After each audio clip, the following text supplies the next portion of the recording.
lot of young people want to start highly successful businesses. You look at all these massive entrepreneurs who are making millions and millions of dollars, and you want to do the same. Let me share how at 17 years old, I started a business and scaled it to $15,000 reoccurring monthly revenue within 1 year. And how you can start a business of your own even with zero prior business experience.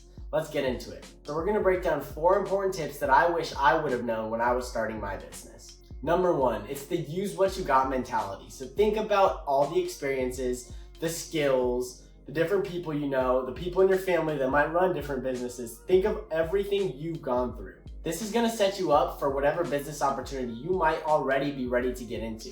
For example, let's say your dad was a doctor, or your mom was a nurse, or you have some sort of experience or industry knowledge in one area. Industry knowledge is a great starting place. It means that's a good place for you to start doing research and look for job opportunities. Look for areas where you can provide value based on your already understanding of an industry. And then obviously, if you have some skills in that industry, it's only gonna make it easier and make you more valuable to already start a business there. Plus, if you have an established network in a certain industry, this already makes you valuable. You can reach out to these people, learn from them, and get to know what sort of business you can start. So now we're gonna get into my second tip. This is build with accountability. What this means is find people that are just as motivated as you to start a business. For example, with us, we started Cardinal House with 4 people. It was 2 pairs of brothers. So Chris, who's my brother, and then Zach and Cole. And all of us had the same ambitions. We're willing to sacrifice the same amount to reach the goal that we had set, building a $100 million company. Since we were all pushing towards the same goal, it's made it really easy to hold each other accountable. When someone doesn't feel like doing work, we can tell them, hey, we've set these goals that we want to achieve. We really have to work hard to get there, but we can make it if we all push each other. Or you can also tell people when they're being dumb, making bad decisions, or doing something that's harming the business. So it's really good to just have accountability, especially when you don't really have much direction. When you're starting, you're kind of lost, so it's really good to have someone to be able to bounce ideas off of and just to confirm that you're on the right path. The third tip that's essential to really boosting your growth is finding a good mentor. So this comes a little bit down the line. It's when you've already picked a niche to go about starting your business, you've seen people who are doing it well, you've started to build your network. And the last big tip I have of how to start a business with zero experience. So what you're gonna wanna do is you're gonna try to establish a relationship where you can essentially learn from them in return for you providing some sort of value. So for instance, let's say they need someone who's gonna run their social media.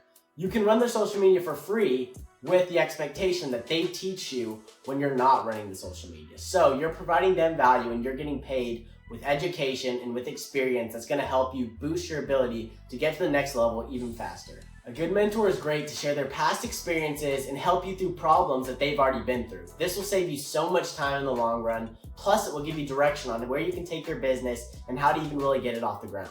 The last big tip I have on how to start a business with zero experience is to study successful people that are in your niche. So for example, when we were starting our Twitter agency, we were studying people who knew how to grow on Twitter at substantial rates. So we were studying Twitter influencers, businesses that found out how to grow fast on Twitter, or just people who understood how to write in order to help us grow faster. And when we say study their success, I mean study it in depth. Break down exactly what these people do that you're not doing. Use them as a guide for where you want to go, and essentially put your twist on exactly what they're doing. So you're gonna learn the best practices to start a business in your niche, and then you're going to infuse it with your personality, your experiences, and everything you learn along the way. So essentially, you're learning the framework, but then you're also putting your experience into it, making it your own business that's a little bit different than every other business out there.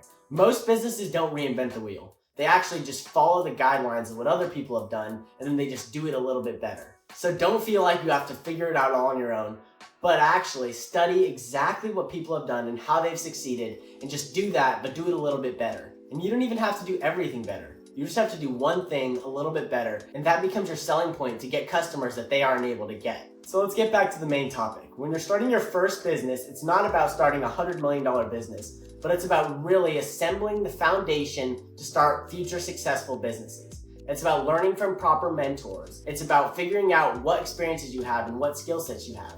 It's about understanding what other successful businesses in your niche have done and then just doing it a little bit better. And lastly, it's about finding a team that you're willing to grow with. Starting a business for the first time is going to be a massive change. You're going to experience a lot of character development. You're going to learn who you are as a person. And you're going to learn what you love to do. So do it with people that you really want to grow with. and people that you see in your long-term future of working together and growing together. In reality, if you commit 1 year to growing a business, working 8 to 10 hours a day, learning one niche, studying successful businesses, learning from people in your life, finding that mentor, you will look back at the end of the year and be surprised at where you've reached. And it wouldn't even surprise me if you've made $10,000 a month at that point, because that's what happened with us. We weren't doing it for the money, we were doing it to learn how to be entrepreneurs, to learn how to provide other people value, and to learn the framework of successful businesses. But looking back, we've already gone to $15,000 of recurring revenue in just a year.